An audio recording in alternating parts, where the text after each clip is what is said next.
രാഹുലെ ഇനി പറയൂ ഇങ്ങനെ ഒരു റിപ്പോർട്ട് കൊടുത്ത് ഇങ്ങനെ ഒരു ഭാഗികമായ റിപ്പോർട്ട് കൊടുത്തത് അല്ലല്ല ഒരു സെക്കൻഡ് അതൊരു അധിക യോഗ്യതയായി തന്നെ താങ്കൾ കാണുന്നുണ്ടോ? ഈ വിചാരണ കോടതിയിൽ ഈ ചുമതല പൂർത്തിയാക്കാൻ ഈ ജഡ്ജിനുള്ള അധിക യോഗ്യതയായി രാഹുൽ അത് കാണുന്നുണ്ടോ? അങ്ങനെയല്ല സാർ, ഈ കേസ് ഓൾറെഡി ഹൈക്കോടതിയിൽ പോയി ജഡ്ജിയെ മാറ്റണമെന്ന് പറഞ്ഞു. ഹൈക്കോടതി സമ്മതിച്ചില്ല. സുപ്രീം കോടതി പോയി മാറ്റണമെന്ന് പറഞ്ഞു, സമ്മതിച്ചില്ല. അപ്പൊ ഈ ജഡ്ജിയെ കരിവാരി തീർക്കുന്നതിൽ അർത്ഥമില്ല. ഈ കേസിൽ എന്ത് വിധി വരുമെന്ന് എനിക്കറിയില്ല. എന്ത് വന്നാലും മേൽക്കോടതികളിൽ പോകാമല്ലോ. അവിടെയാണ് ജഡ്ജിയെ വ്യക്തിപരമായി മാധ്യമ പടയുള്ളത് കൊണ്ട് ആക്രമിക്കുന്നതിൽ അർത്ഥമില്ല.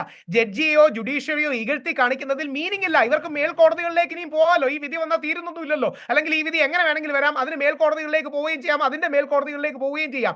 പക്ഷേ കോടതി സംവിധാനങ്ങളെയും ജുഡീഷ്യറിയെയും ഇകഴ്ത്തി കാണിക്കുന്നത് അത് പ്രിയദർശൻ തമ്പി സാർ ചെയ്യുന്നില്ല, മിനി മാഡം ചെയ്യുന്നില്ല, വളരെ മെഷേർഡ് ആണ്.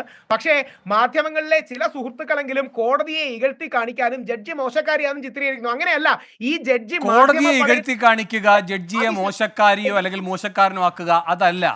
നമുക്ക് മുന്നിൽ ഉയർന്നു വന്നിരിക്കുന്ന വിഷയങ്ങൾ ശക്തമായി ഇവിടെ ചർച്ചാവേദിയിൽ അത് ഉന്നയിക്കുക, ആ ഉത്തരവാദിത്തമേ ഉള്ളൂ. അല്ലാതെ ഞാനൊരു കാര്യം ചോദിക്കട്ടെ രാഹുലെ, നമ്മൾ ഈ വിഷയം എത്ര വട്ടം ചർച്ച ചെയ്തിട്ടുള്ളതാണ്? അധിക്ഷേപാർഹമായ പരാമർശങ്ങളിലൂടെയാണോ അത് ചെയ്തിട്ടുള്ളത്? അങ്ങനെയല്ല, വിമർശനാത്മകമായാണ് ചെയ്തിരിക്കുന്നത്.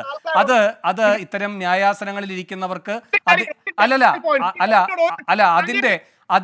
അതിന്റെ മെറിറ്റ് മനസ്സിലാകുമെന്നാണ് ഞാൻ കരുതുന്നതും. രാഹുൽ പറഞ്ഞോളൂ.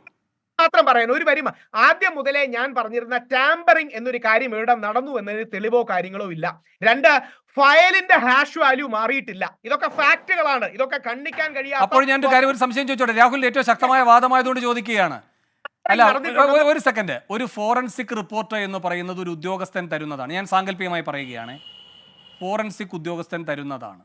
ടാമ്പേർഡ് അല്ല എന്ന് പറയുന്ന റിപ്പോർട്ട് അയാളത് സത്യസന്ധമായി തന്നെയാണ് നൽകിയിരിക്കുന്നത് എന്ന് നമുക്ക് ഉറപ്പിക്കാൻ കഴിയുമോ? ഒരു ഒറ്റ സെക്കൻഡ്. അഭയ കേസിൻ്റെ ഏറ്റവും നിർണായകമായ വഴിത്തിരിവുണ്ടാകുന്നത് ഫോറൻസിക് റിപ്പോർട്ടിലെ കൃത്രിമത്വം പുറത്തു വരുന്നത് വഴിയാണ്. രാഹുലിന് തുടരാം.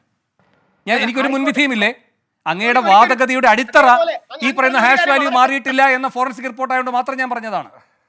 അവിടെയാണ് പോലീസുകാർക്ക് എങ്ങനെ വേണമെങ്കിലും കള്ളത്തരം കാണിക്കാം. ഈ കേസിലും ഒരു പോലീസുകാരൻ ഒരുപാട് കള്ളത്തരം കാണിച്ചിട്ടുണ്ട്. അദ്ദേഹത്തിന്റെ കള്ളത്തരങ്ങളെല്ലാം വരുന്ന നാളുകളിൽ തിരിച്ചു വരികയും ചെയ്യും. അത് രാഹുൽ ഈശ്വർ പറഞ്ഞതല്ല. DGP ആയിരുന്ന ശ്രീലേഖ പോലീസ് കള്ള ഫോട്ടോഷോപ്പ് ചെയ്ത് തെളിവുണ്ടാക്കി എന്ന് കേരള പോലീസിലെ DGP ആയിരുന്ന ഒരു സ്ത്രീ വിളിച്ചു പറഞ്ഞതാണ്.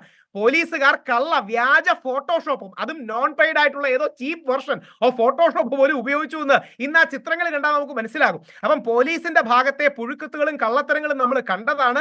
അതുകൊണ്ട് ഒറ്റ വരിയിൽ തീർക്കാം. ഗോൽച്ചൻ റിപ്പോർട്ടുകൾക്കും ബാധകമാണല്ലോ അല്ലേ? അങ്ങ് ഈ പറയുന്ന സംശയത്തിന്റെ മാർജിൻ ആണല്ലോ ബാധകമാണ്. ആർക്ക് വേണമെങ്കിലും ബാധകമാണ്. അത് രണ്ട് വശത്തിനും ബാധകമാണെന്ന് മറക്കരുത്. ഇനി ഒരു കാര്യം കൂടി, അതിൽ ഞാൻ മറക്കുന്നില്ല.